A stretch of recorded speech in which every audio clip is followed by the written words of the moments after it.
और ये अपनी नाकामियों को छिपाने के लिए मुझे सीधे सीधे लगता है इस प्रकार का फेरबदल हो रहा है, इसके अलावा कुछ नहीं। ठीक है, शांति प्रसाद भट्ट जी, कैसे देख रहे हैं प्रशासनिक फेरबदल को? देखिए यशी जी, हम्म। माननीय मुख्यमंत्री जी कह रहे हैं कि ये सामान्य रूटीन ट्रांसफर है और मैंने कुछ अधिकारियों का भार कम किया है। हमारा ये कहना है मुख्यमंत्री जी, आप अपना खुद भार कम कर लीजिए। आप राज्य के मुख्यमंत्री हैं और खुद फाइलों के नीचे दबे हुए हैं। सारे विभाग तो आपने अपने पास रखे हुए हैं और यशी जी गृह विभाग भी मुख्यमंत्री के पास है।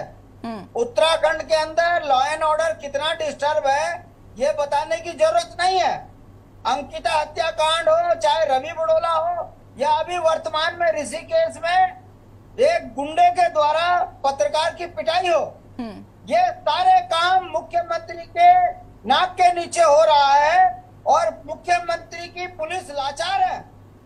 और ऐसे में मुख्यमंत्री अपनी फ्रस्ट्रेशन इन अधिकारियों के ट्रांसफर करके निकाल रहे हैं। हमारा ये कहना है कि जब आपसे सरकार नहीं चल रही है तो आप ये फाइलें छोड़ें, ये क्लरिकल काम छोड़ें।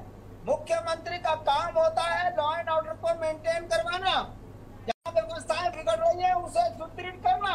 मगर दुर्भाग्य के साथ मुझे कहना पड़ रहा है कि मुख्यमंत्री जी एक एक फाइल को खुद देखते हैं। मुख्यमंत्री को फाइलों से ज्यादा प्यार है, राज्य से कम। यही कारण है कि उत्तराखंड में भ्रष्टाचार, बेईमानी, भाई भतीजावाद और सरेआम गुंडागर्दी हो रही है। हरिद्वार शहर के बीच में डकैती बढ़ जाती है, पुलिस को पता नहीं चलता। पहले तो नकाबपोश आते थे, अब तो सरेआम खुले मुंह के साथ में डकैती डाल के चले गए और अभी तक पता नहीं चला। मेरा कहने का मतलब है ये आखिर भाजपा शांति प्रसाद जी बताएंगे, अगर प्रशासनिक फेरबदल हुए हैं तो मंशा भी तो साफ होगी ना कि ऐसी व्यवस्थाओं को बेटर कर सके, ये जो आरोप लगाए जा रहे हैं विपक्षी दलों को उनको और बेहतर कर सके।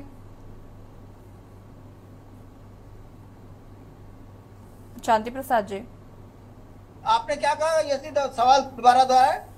मैं ये कह रही हूँ कि अगर ये फेरबदल किए गए हैं तो इसके पीछे मंशा साफ है कि ये प्रशासनिक फेरबदल से शायद स्थिति को बेहतर किया जा सके या इस तरीके से जो अपराध बढ़ रहे हैं उन पर लगाम लगाई जा सके।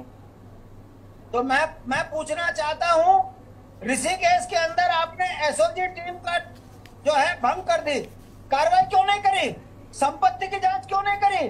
और आखिर वो अपराधी जो हिस्ट्री सीटर रहा हो, जिसके थानों में जो है पोस्टर लगे हों, और एसएसपी को देहरादून में प्रेस कॉन्फ्रेंस करके ये कहना क्यों पड़ रहा है कि 12 साल से उसने कोई अपराध नहीं किया? और यदि उसने 12 साल से अपराध नहीं किया तो पुलिस ये क्यों नहीं बता रही है कि फिर 12 साल के बाद वो कट्टा लगाने की बात करके एक पत्रकार को क्यों मारता है? कहने का मतलब है कि 12 साल से उसकी जो सत्ता के साथ सांठगांठ थी, यही कारण है कि सारे जो केस मैनेज हो गए, उसके खिलाफ मुकदमे कभी दर्ज नहीं हुए। और दुर्भाग्य के साथ मुझे कहना पड़ रहा है कि राज्य का एक जिले का कप्तान ये कह रहा है कि 12 साल से उसके ऊपर कोई मुकदमा दर्ज नहीं हुआ। ये सफाई एसएसपी को देने की क्या जरूरत थी? अगर वो वाकई ईमानदार था तो बताए एसएसपी कि उसने इतना जघन्य अपराध एक पत्रकार के ऊपर हाथ उठाकर क्यों किया। पूरे ऋषिकेश के अंदर जो लिकर किंग के रूप से जाना जाता था, तो क्या पुलिस को 12 साल से ये पता नहीं था कि वो शराब माफिया है? कहने का मतलब है जब सत्ताओं का गठजोड़ पुलिस के साथ मिलकर होता है तो आम जनता त्राहिमाम त्राहिमाम करती है। यही कारण है कि अंकिता हत्याकांड में विधायक का हाथ होता है सबूत मिटाने पे, मगर उसके खिलाफ कार्रवाई नहीं होती। यही कारण है कि सरेआम यहाँ पर राष्ट्रपति के आते हुए डकैती पड़ जाती है देहरादून में, कार्रवाई नहीं होती। कहने का मतलब है जब उत्तराखंड की सत्ता नाकाम साबित होती है तभी जनता अराजकता के माहौल में जीने को मजबूर होती है। ये इससे बड़ा उदाहरण नहीं है कि बौखलाहट में मुख्यमंत्री ने तमाम अधिकारियों के ट्रांसफर इधर से उधर कर दिए। हमारा ये कहना है कि यदि वाकई मुख्यमंत्री ईमानदार हैं तो वो सारी फाइलों को छोड़े और लॉ एंड ऑर्डर मेंटेन करने का काम करें। मगर दुर्भाग्य है कि जब मुख्यमंत्री फाइलों के नीचे चलिए दब जाएंगे ठीक है। तो शांति वो क्या प्रसाद जी जवाब वापस आता है। जपेंद्र जी भी हमारे साथ जुड़ चुके, बीजेपी के प्रवक्ता, बहुत बहुत स्वागत है। लेकिन उससे पहले उदित घड़ियाल जी, प्रशासनिक फेरबदल कैसे देख रहे हैं? यशी जी देखिए, प्रशासनिक फेरबदल तो मुख्यमंत्री का प्रेरोगेटिव होता है, वो कर सकते हैं, लेकिन सवाल यह है कि जो अधिकारी बदले गए हैं वो कितने समय से फील्ड में थे। देखिए, किसी भी अगर अधिकारी से हमें कार्य लेना है तो कम से कम मिनिमम मेरा मानना है 2 साल उसे देने चाहिए। इनमें से जो अधिकारी बदले गए हैं शायद वो कुछ तो 2 साल हो चुके हैं, चमोली के डीएम हैं या और जगह 2-4 हैं, लेकिन कुछ जो हैं जिनको 1-1.5 साल के बीच में हुआ है उनको बदला गया।